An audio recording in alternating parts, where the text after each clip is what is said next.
Welcome to the latest installment of Gay and Over 40. Cha!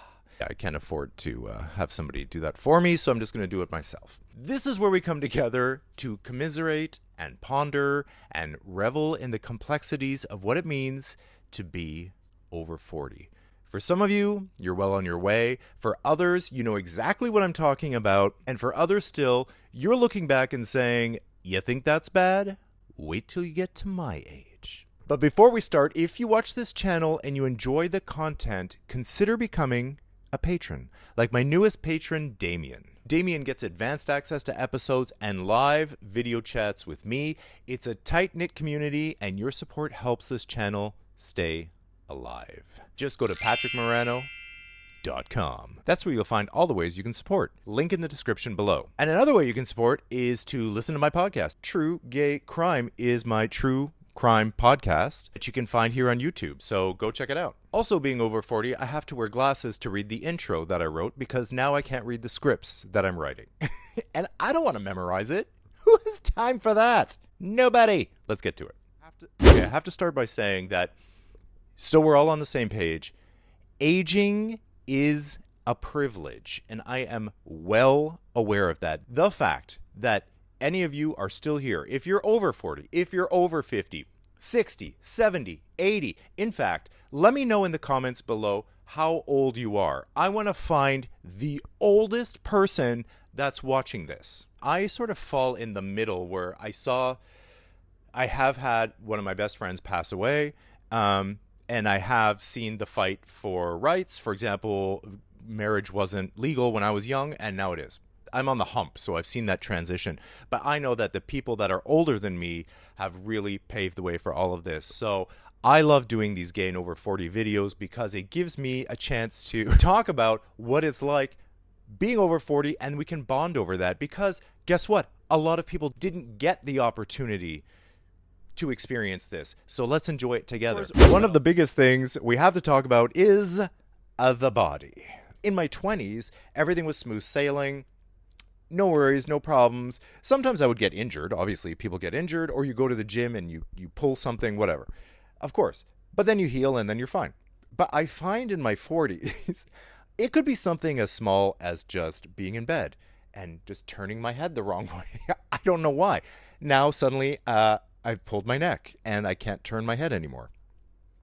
Of course, going to the gym doesn't help. So now what I'm doing is I do lower weight, higher reps because I don't want to hurt myself.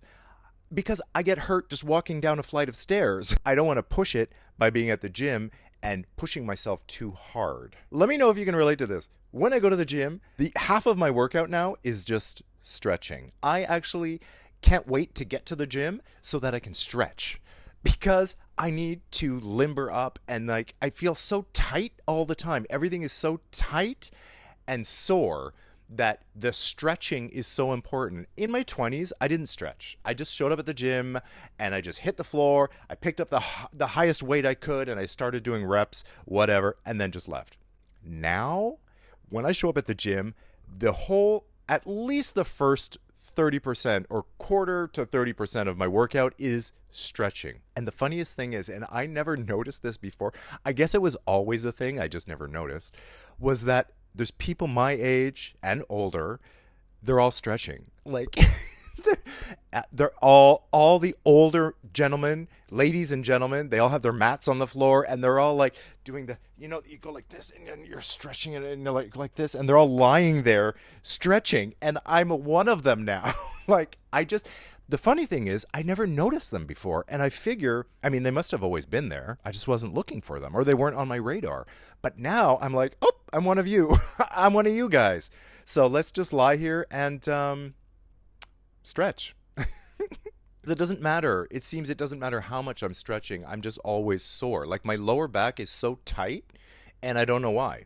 It doesn't matter how much I'm stretching or what I do. There's always like a tightness. In my 20s, I would go to the gym and I loved the eye candy of the guys my age, because I was in my 20s. And I would look around and these hot guys would be working out, and I would be pulling inspiration from these guys, like their workouts. And I'd be like, oh, he's doing that. So I would look to them for inspiration. Now, the people I'm looking for inspiration all have white hair. They're usually lying down, or sometimes they're in a group in the pool with those floaties, and they're doing like the aqua aerobics. And now I'm like, oh, that looks like fun. That looks like it would be really beneficial. Like that would wouldn't even be on my radar before. I have officially entered the category of an older person at the gym. So a great example of like my body not working as it used to, it would be when I'm walking my dog. I'm watching him poo thinking, now I gotta bend down and pick that up. Because I can do it, but my lower back is so tight that it's really uncomfortable, and the position I gotta take when I'm doing it is so like awkward. Like I'm kind of bending with my knees, and I'm going slowly down. Like I just feel broken and used because I feel like I'm making such a spectacle of it instead of just like bouncing down and picking up the poo like I used to be able to. Now I'm just like creak slowly. Or actually this, I do the same thing when a dog that I know comes towards me and he's bounding towards me, and I'm like, I get such joy from it. But the problem is, you know, the little dogs, you got to bend down to pick to like pat them and or whatever, give them treats and stuff, and it's just hard to do now. And I'm hoping nobody can see that. Okay, the reason that I wanted to do this video was because I was at a restaurant last week with my best friend, and it reminded me of being over 40 because it's been a minute since I've done these videos. We were sitting in the restaurant. I couldn't even tell which one was the menu and which one was the drink menu. Because, of course, I don't have my glasses. I'm at that age where it's like glasses are still a new thing for me, so I don't carry them around everywhere. And I can kind of squeak by without them, but there are times when I do actually need them. And this was one of them.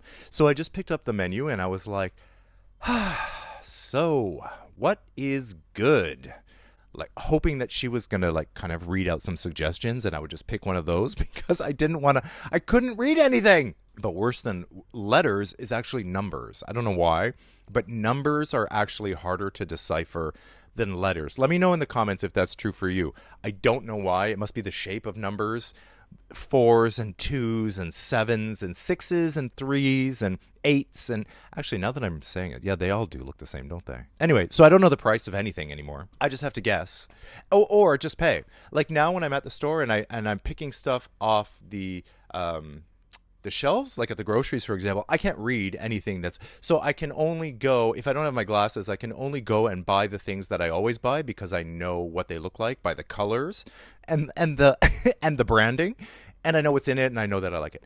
But if I'm there shopping for something that I don't normally shop for, I can't read the ingredients. Can you? Can you read what you turn the can over and I can't read it. Everything is blurry. When I'm at the cash and they're just like boop, boop, boop, boop. And then I get the bill. I'm just like, I don't know. I just throw my card there and I'm just like, here, just charge it. I don't know. I don't know. Some of the things I don't know what I bought and I don't know how much it costs. So you're kind of walking around in this like kind of guessing as you go and just kind of like living life on the edge. The one that I actually don't understand the most, and I know that you can relate to this one, I know you can, is the pill bottles, like medication. I don't understand why. I'm assuming they didn't make it smaller, but my God, it's small. It's so small. You can't even read it. Like, why is it so little? Why is the people that need those medications the most are us, the elderly? So why are you making the writing so small so I can't read it? So I just got to guess. I usually take 2 and we'll see what happens. Some of the things I can get over. All right, your eyes are going, Patrick. Boo-hoo. Everybody's eyes are going. Put on your glasses and shut up. All right, fine. But one thing that does bother me is not being able to sleep anymore. In my 20s, I could sleep anywhere. I literally fell asleep on the New York City subway system. I can't even sleep in my own bed. So it's gotten to the point where first of all, I don't sleep through the night. Like, I don't remember the last time that I was like, good night. And I was like, and then woke up and it was like the sun was up. Like, that's not a thing. I'm tossing and turning. I don't know why. I wake up for no reason, and then I'm tossing, and then I roll over, and I'm constantly rolling over. I don't know why. But the worst part is I get really thirsty at night. I don't know if this is a thing.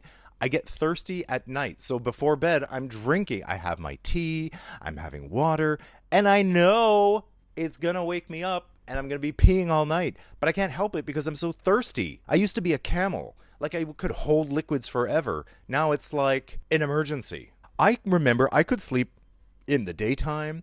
I could sleep, with the sun shining on my face. I could sleep with people around me.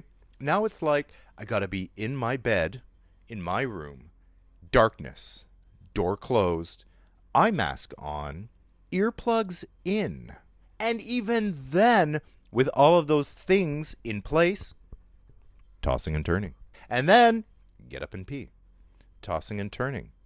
Get up and pee. Like, I just want to sleep through the night. Oh, okay. So the last thing I wanted to talk about was going out. The fact that in my 20s, I was counting the days. Literally, it was like Tuesday, and I would be like Wednesday, Thursday, Friday. Half the time, I don't even know when it is the weekend. And then I'm just outside with the dog, and then somebody's like, hey, do you have any plans for the long weekend? And I'm like, obviously, I like to go out. I'm not a hermit, but my going out patterns have changed. I like to know in advance, not last minute. I want to know in advance so that I can plan. I'm not angry when somebody texts, hey, don't be mad. Can we take a rain check? I got to cancel, blah, blah, blah. There's a relief that just washes over you. Yes! I don't know why. Because it's somebody that I want to see. And I do like going out and socializing and seeing people. Why am I so excited when plans get canceled? But on the nights that I do have plans, I'm dressed, I'm ready to go. I've showered to give me the energy. I'm dressed, I'm ready to go. I should be out the door before 8 o'clock. If it's not before, like 7 would be better. You know what I mean? I like going out for dinner because then, you're out and it's better. If I'm home, if it's cold outside, if it's dark, I'm not going to want to go anywhere. Oh no. I don't know if part of it is because I used to partay. I was a circuit queen. I was a party boy. I was like white party, pink party, purple party, black party, all the parties. Thursday, Friday, Saturday, Sunday, high as a kite, dancing the whole time, not missing an event. Out the whole time. The only time I was sleeping was when I took an Ambien and I passed out for 4 hours, woke up and I was still high. So I don't know if maybe I used up all of my... But now it'll be one day on the weekend. And if I drink too much, it's going to take 3 days to recover.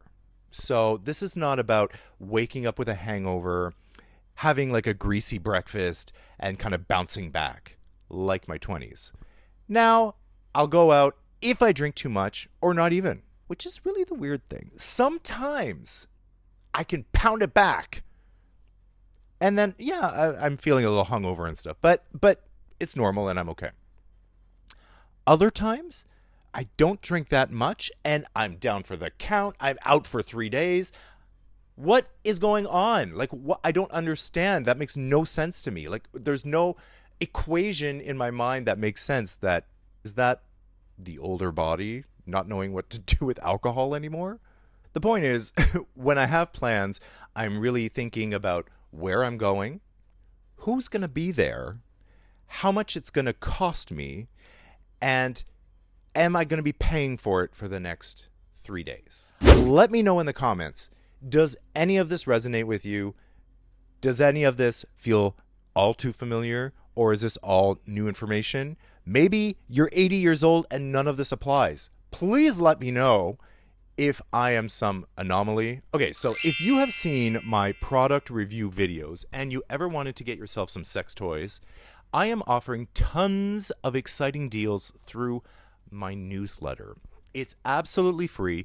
You just sign up by going to patrickmarano.com.